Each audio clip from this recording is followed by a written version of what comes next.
untuk LPG, masjid dan musola. Untuk masuk untuk masjid itu ada lembar yang harus dilampirkan sebanyak 11 item. Pertama, LPG-nya sesuai dengan dana yang sudah diterima. Yang kedua, instrumen monitoring pencairan yang telah ditandatangani oleh tim monitoring. Jadi catatan Pak, Bapak untuk LPG tahun ini hanya menyerahkan yang namanya instrumen monitoring. Ini yang begini nih, instrumen monitoring. Instrumen monitoring bantuan operasional tempat ibadah. Di poin 2 surat 255 dikatakan instrumen monitoring pencairan yang telah ditandatangani oleh tim monitoring. Kalau sudah ditandatangani oleh tim monitoring baru dinyatakan sah, sudah menyerahkan. Selain berkas-berkasnya pasti tim monitoring akan periksa nanti. Siapa tim monitoringnya? Tim monitoringnya dari DMI kecamatan, kemudian dari DMI Kota Jakarta Barat. Nanti kalau kita sudah dimonitoring, sudah diserahkan berkasnya, diseleksi, dinilai, baru tim monitoring menandatangani dan tim monitoring menyerahkan kembali ke DMI Ranting untuk di-scan.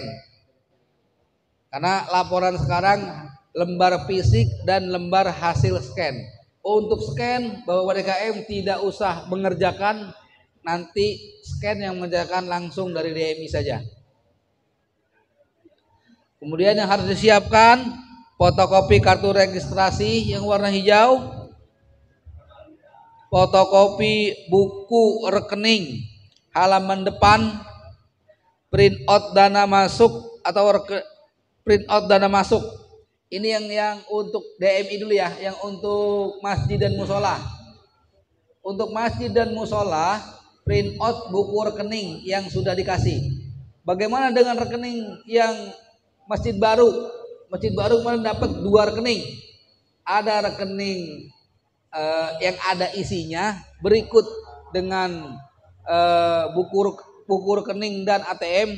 Ada juga buku rekening yang tanpa ATM.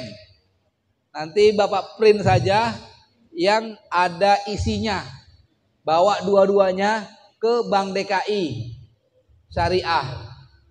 Kemarin ada pertanyaan, boleh nggak di Bank DKI selain Bank DKI Syariah yang tahun malam? Boleh. Dengan syarat kalau DKM buku rekening boti masjid atau musola salah satu dari KSB yang boleh print out. Imam dan marbot bagaimana? Imam dan marbot juga hanya imam dan marbot yang bersangkutan yang boleh untuk print out buku rekening. Kalau imam dan marbot yang nggak siap, nggak mau jalan, boleh diwakilkan dengan syarat membuat surat pernyataan. Surat pernyataan, surat kuasa. Surat kuasa yang sudah ditandatangani bermaterai oleh imam atau marbot tersebut diberikan kepada siapa kuasanya. Untuk yang berpakai surat kuasa itu ngeprintnya di Bank DKI Syariah Taman Palem. Kalau kita mau print yang di Tambora nih deket, boleh, bisa. Di Tambora juga bisa, di kantor kecamatan bisa. Hanya orangnya yang datang. Kalau perwakilannya atau diwakilkan atau dikuasakan itu nggak boleh. Kemudian surat pernyataan telah menerima dana boti. Tahap 1 itu filenya ada di file surat nomor 255. Kemudian fotokopi KSB. Jangan lupa ini yang perlu diperbanyak itu fotokopi KSB, fotokopi kartu registrasi, susunan pengurus. Itu diminta terus setiap laporan. Jadi kalau yang itu tolong diperbanyak saja. Kemudian surat pernyataan telah menerima dana insentif imam. Ini untuk imam. Jadi untuk imam ada instrumen tersendiri, untuk masjid ada instrumen tersendiri, masjid dan musola. Untuk imam dan marbot ada isian instrumen tersendiri, hanya kelengkapannya saja yang berbeda. Kalau untuk masjid ada 11 item, untuk imam ditambah KTP imam dan surat pernyataan telah menerima serta surat keterangan dia sebagai imam di situ atau marwat di situ. Kemudian yang ke-8, surat pernyataan telah menerima dana insentif marbot, tadi imam ini marbot. Terus yang ke-9, surat pernyataan insentif guru ngaji. Nah, guru ngaji belum cair, ya tahan dulu dah. Guru ngajinya belum cair. Guru ngaji akan segera cair. Sekarang ini masih banyak banget nih untuk guru ngaji. Dananya udah siap. Sama dengan dana masjid dan imam. Tapi dikapuk saja dari jumlah masjid dan musola tadi berapa tuh? 54 tambah 34. Yang baru store guru ngaji baru 55. Kapuk. Nih ranting kapuk. Perhatian. Data yang masuk di saya baru 55 berkas guru ngaji. Artinya masih banyak masjid dan musola yang belum ngajuin. Silakan segera. Persyaratannya gampang banget. Cuma PM1 dari kelurahan yang menyatakan bahwa dia sebagai guru ngaji. Kemudian surat pernyataan sebagai guru ngaji yang ditandatangani dan bermaterai oleh si guru ngaji tersebut. Ditambah surat pernyataan sebagai guru ngaji dari ditandatangani RT dan lurah serta materai dari guru ngaji tersebut. Oh gitu. Intinya enggak, saya kasih tahu dulu. Dan ada lembar formulir yang harus diisi. Nanti saya kirimkan lagi. Untuk lebih jelasnya nanti kembali ke ranting Kang Asep dan Kang Dadang. Hubungi mereka untuk guru ngajinya. Ini segera. Jangan pakai nunggu kapan terakhir, kagak. Saya mau terakhir minggu depan. Karena nungguin yang lain banyak banget. Ya. Masih kurang banyak. Selanjutnya pernyataan telah menerima guru ngaji udah. Fotokopi imam dan marbot guru ngaji ya. Nanti semua data harus disimpan dalam sebuah file dan di-scan. Nah, sekarang buka instrumennya. Di instrumen, di informasi umum ini semua sama isiannya. Informasi umum nama masjid, Masjid Al-Mukhlisin. Alamat, jalan apa ini? Jalan Pospol, nomor telepon atau PEK-nya. Alamat emailnya. Kemudian tanggal dan bulan dan tahun berdiri. Ini masjid berdirinya kapan? Tanggal bulannya nggak hafal, tahunnya aja udah. Kelengkapan data masjid. Kelengkapan data masjid yang sudah saya bacakan. Kalau sudah ada semua, contreng saja. Tinggal dicontreng ya surat-suratnya. Nah, di terakhir ada laporan penggunaan dana dalam kurung LPJ. Ini cukup di print kwitansi yang sudah saya kasih contoh. Jangan ditempel kwitansinya. Kwitansi yang ada contoh itu atau kwitansi mau bikin sendiri nggak ada masalah. Berbeda dengan yang saya kasih contoh nggak ada masalah. Yang penting ada kwitansi yang menerangkan penerimaan kita setiap bulannya digunakan untuk kegunaan masjid 2 juta per bulan. Untuk apa saja itu? Yang umum untuk pembayaran listrik, untuk konsumsi guru ngaji, bukan untuk guru ngajinya, bukan untuk konsumsinya. Kemudian untuk pembelian alat-alat kebersihan masjid. Kemudian status bangunan boleh dipilih. Ini ada wakaf, hak guna pakai, hak bangunan atau milik negara. Diisi saja semuanya. Terkait dengan wakaf kemarin kita sudah sosialisasi. Yuk bapak-bapak yang mau mengurus tanah masjid dan musolanya mendapatkan sertifikat wakaf, gampang ngurusinnya. Tinggal ke BPN atau nanti kembali hubungi Bang Dadang untuk menyelesaikan pembuatan sertifikat tanah wakaf. Jangan sampai masjidnya udah berdiri tapi nggak punya tanah wakaf, nggak punya surat tanah masjid tersebut. Khawatir nanti ada yang jahil, masjid kita dikuasain orang lain tanahnya.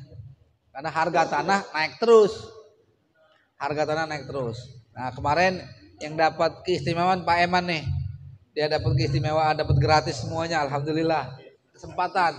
Jadi punya sertifikat tanah, sebagian diwakafkan untuk musola, tapi belum dipecah. Bagaimana caranya? Dipecah dulu. Ketika mecah, alhamdulillah kemarin dapat gratis untuk mecah surat tanah tersebut. Amin. Kalau ini statusnya apa, Pak? Statusnya milik negara ya?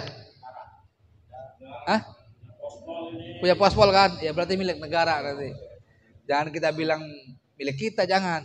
Masjid. Jadi di Kapuk ini kan terkenal dengan banyak tanah-tanah garapan, tanah pengairan. Ini hati-hati kalau mau bikin. Yang ada yang di atas got juga tuh masjid. Macam-macam di Kapuk ini, Pak. Nah, para sudah disosialisasikan kalau memang nggak punya surat sama sekali, sudah punya emang ini bangunan udah 50 tahunan lebih dijadikan masjid, nah itu boleh dengan syarat bikin surat pernyataan, tidak sengketa itu. Kemudian proses pengajuan dana. Apakah Bapak Ibu sebelumnya pernah mengirimkan proposal surat permohonan untuk mendapatkan BOTI? Jawabannya apa, Pak? Ya. Jawabannya ya. Poin 2, mengapa tidak? Ini nggak usah diisi. Poin 2 nggak usah diisi. Karena kita sudah jawab iya. Kemudian yang poin 3, apakah yang mendorong pengajuan proposal atau surat permohonan? Siapa? Boleh inisiatif sendiri, boleh rekomendasi dari pihak lain. Untuk memudahkan tulis saja rekomendasi dari pihak lain. Karena memang Bapak tahunya masalah buat itu dari DMI. Jadi tulis rekomendasi dari pihak lain. Nomor 4, siapa yang terlibat dalam proses pengusulan BOTI masjid dan musola? Ini pengurus boleh, dewan penasehat boleh, atau anggota yang pertama kali dapat informasi tentang BOTI masjid. Boleh. Kemudian ini pemanfaatan dana. Nah, sebelum ngisi pemanfaatan dana ini Bapak harus lihat print out buku rekening. Karena ini terkait ada isian ada di print out buku rekening. Di sini kita hanya diminta di tahun 2022. Kapan kita terima, kapan kita mencairkannya. Kok bisa terima dan pencairan? Ini beda. Bapak terima transferan. Makanya cek di buku rekening. Di print out buku rekening tanggal berapa Bapak dicairkan. Pasti beda-beda. Rata-rata di tanggal 21 April kalau nggak salah. Diterimanya, baru ditransfer dari Bank DKI ke rekening kita. Tapi kita baru tahu, baru diinformasikan udah cair. Karena ini banyak, jadi agak berantai. Misalnya dicairkan kemarin itu rata-rata tanggal 28 April. Karena emang kemarin informasinya di 10 hari menjelang Idul Fitri baru ada keterangan ini mau cair. Bahkan ada yang udah besok mau lebaran belum juga cair. Tapi alhamdulillah pada kabar gembiranya 2 hari atau 1 hari sebelum lebaran cair semua, alhamdulillah. Jumlahnya tulis di sini, kalau masjid 12, kalau musola 6 juta. Caranya semua kita menggunakan transfer. Jangan lupa ada keterangan di bawah. Mohon lampirkan fotokopi rekening hibah. Maksudnya fotokopi rekening hibah, dilampirkan berkas fotokopinya yang lembar depan dan hasil print out rekening buku yang terakhir. Dilanjut halaman berikutnya. Apakah ada dilakukan monitoring dan evaluasi terhadap masjid dan musola yang Bapak Ibu pimpin? Jawab ada. Siapa yang melakukan evaluasinya? Tulis DMI Ranting. Dilaporkan kepada siapa? Ke DMI kecamatan. Cukup di situ aja udah. Poin 3-nya mohon diisi data pemanfaatan dana hibah tahun 2022. Ini diisi sesuai dengan RAB yang kita buat seperti tadi saya bilang, dikali 6 pembayaran listrik dari bulan Januari sampai bulan Juni, atau pembayaran listrik dari 1 juta dikali 6 bulan, hasilnya berapa itu? Tersalah lagi saya ngucap. Kemudian untuk guru, untuk pengajian bisa dari bulan Januari sampai bulan Juni. Begitu juga untuk pembelian alat-alat kebersihan dari medio Januari sampai bulan Juni. Selanjutnya, apakah dalam melaksanaan kegiatan BOTI mengalami kendala? Tidak. Kalau jawab tidak, udah nggak usah diisi yang lain-lain. Apakah ada hambatan dalam pencairan BOTI ini? Tidak. Kemudian yang terakhir, saran dan masukan. Boleh saran dan masukannya minta ditambahin lagi dana BOTI-nya, boleh. Kalau saya boleh usul juga, usul saran. Moga-moga untuk ibu-ibu majelis taklimnya bisa dapat bantuan seperti ini juga. Mungkin remaja kita usulkan juga supaya dapat juga. Itu kan usulan gitu. Imam marbot musola boleh diusulkan karena imam dan marbot hanya diperuntukkan untuk masjid. Musola hanya dapat jatah guru ngaji. Itu boleh diusulkan, masukin, tambahin aja situ. Setelah itu ketua masjid atau ketua musola tanda tangan dan distempel di lembar monitoring.